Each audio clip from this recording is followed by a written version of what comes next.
I was paid a healthy bounty for Ringo and Curly Bill, and realized there was real money to be made.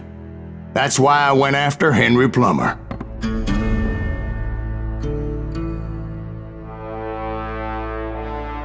Wasn't he the sheriff who augmented his income by shaking down miners and robbing gold shipments? That's the one. Oh yeah, I remember him. He ran that gang of thieving outlaws called the Innocents. So it's true that you went toe-to-toe with him? Indeed I did, son. Indeed I did.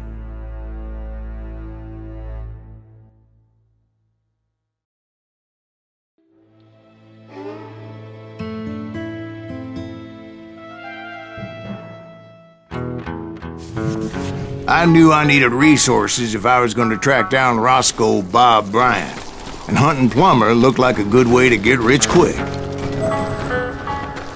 As the local vigilantes exposed him as the leader of the bandits, and put a generous price on his head. Plummer rallied his gang to plunder one last gold mine before making their escape, and that's where I thought I'd find him.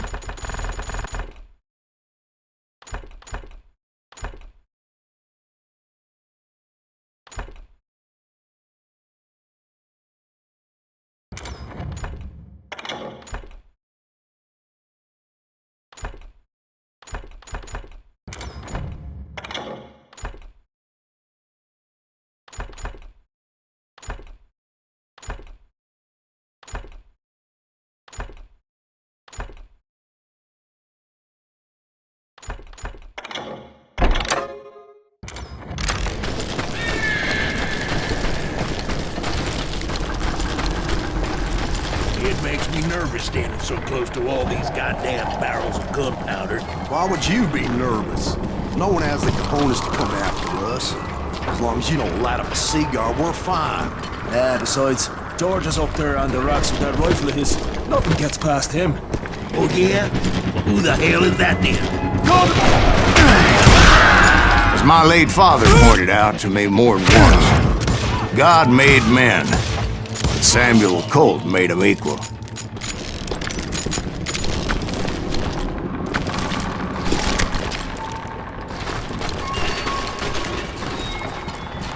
I knew that dynamite wasn't mine, so I decided the polite thing would be to return it.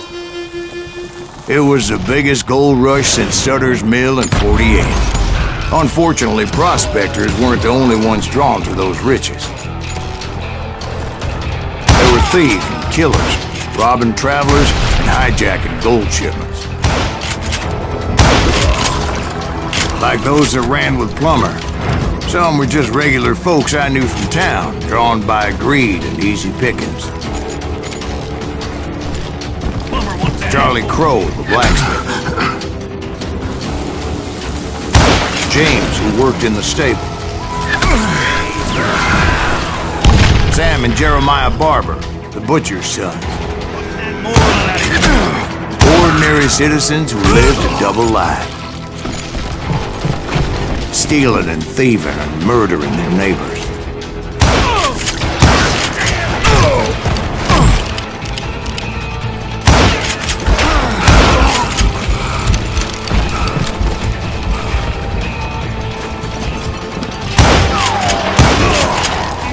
Of course, the rest were veterans of the Civil War.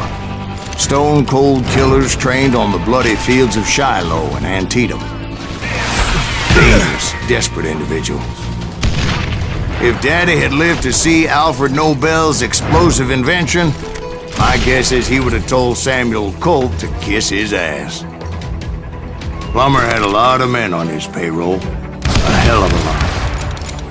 That son of a bitch pretended to protect the public with one hand while stealing them blind with the other. He set up a defensive perimeter which I had no idea how to breach. I was outnumbered and in way over my head, but I was too damn stubborn and stupid to realize it. They must have thought I was touched, or had some kind of death wish, seeing that there were barrels of gunpowder everywhere.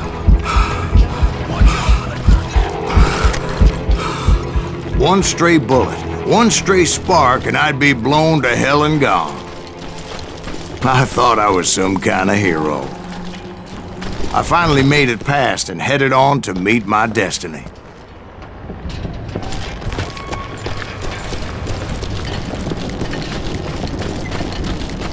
But first, I had something I needed to figure out. I had a few ideas on how to get into that mine, but once I made my decision, I knew there was no turning back. So my first thought was to enter the nearest mine portal. I saw an entrance. Made sense. It was the quickest way in, but that also made it more dangerous, as there would undoubtedly be enemy pickets posted along the way. Do you know who we are?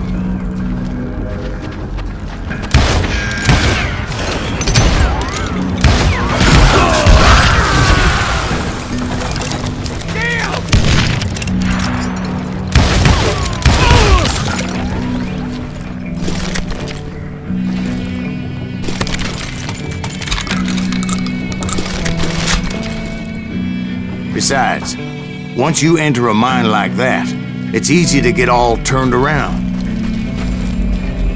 And that confusing maze of corridors wouldn't even be the worst of it.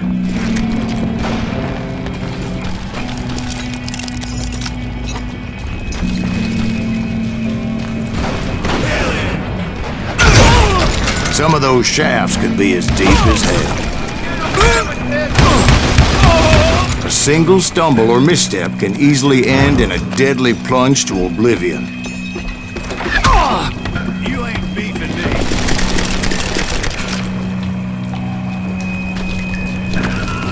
You yellow bastard. Quick reflexes often make up for a lack of common sense. Luckily, I was never one to be easily bushwhacked. I would just need to be careful not to blow myself to kingdom come.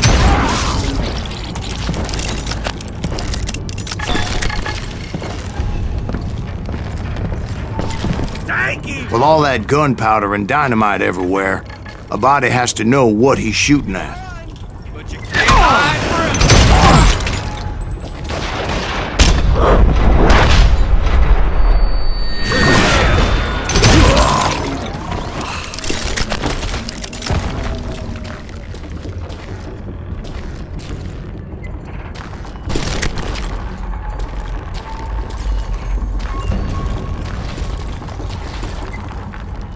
One wrong bullet could have turned that mine into a dad-blasted tomb.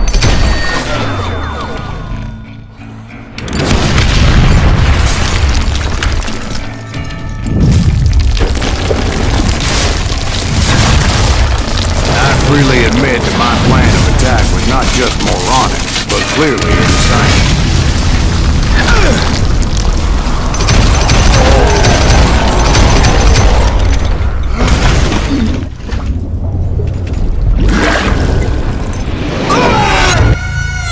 It's a good thing that I abandoned that ridiculous plan before I even tried it.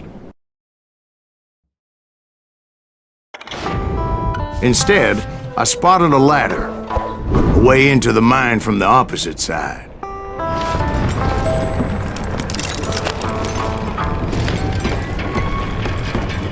It was a long way around, but that approach seemed more sensible at the time. Of course, being I had a problem with heights, that scaffolding scared the bejesus out of me. Climbing down that ladder required some caution, because even though I had a younger man's reflexes, no man can dodge a damn bullet while climbing down a rickety ladder. I needed to make a leap of faith, which ain't easy when you're suspended between heaven and hell.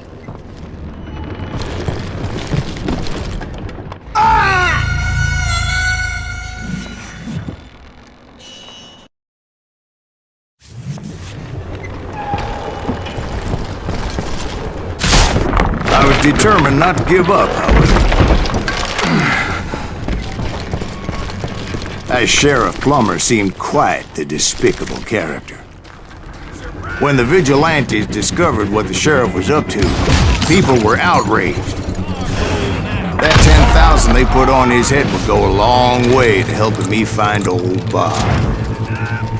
And I had made it my mission to settle that score come hell or high water.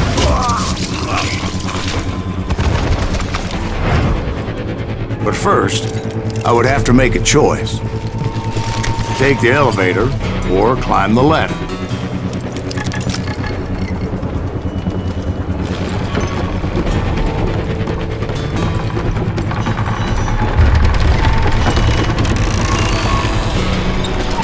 I wanted to use the element of surprise. Plus, I figured I could use the exercise. I was warmed up already, so what the hell?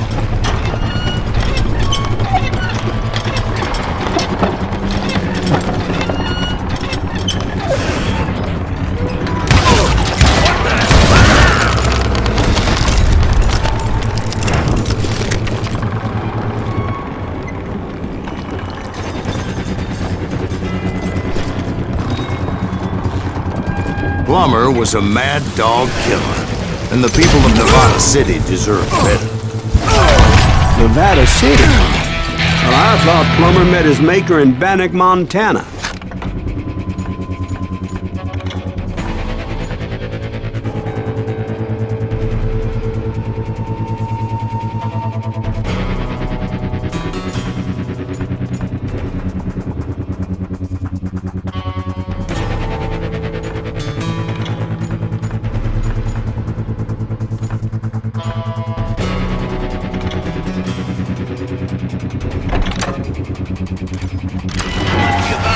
Well, he was the sheriff of both places at one time or another, but that's neither here nor there. The point was, taking him down would save a lot of lives, including my own.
This is gonna hurt! This day is just getting worse and worse for you. Hey. Henry Plummer was clearly unhinged, and I could see right away that this was gonna take some doing. This cocksucker is smarter than he looks! Oh! You can shoot, but can you aim?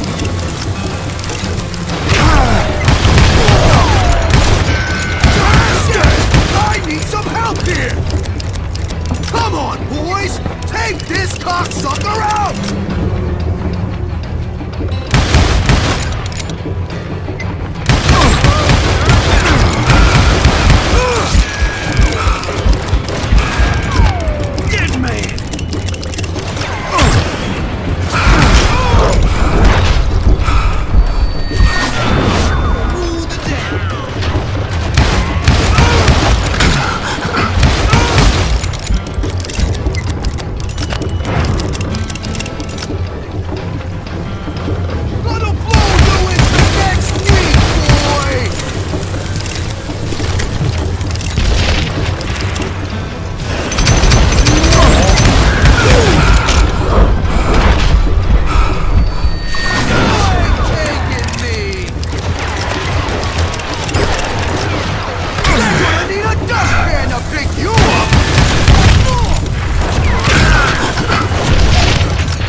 So that's how Henry Plummer died. Him and his crew were worth their weight in gold. And now, I was officially a bounty hunter.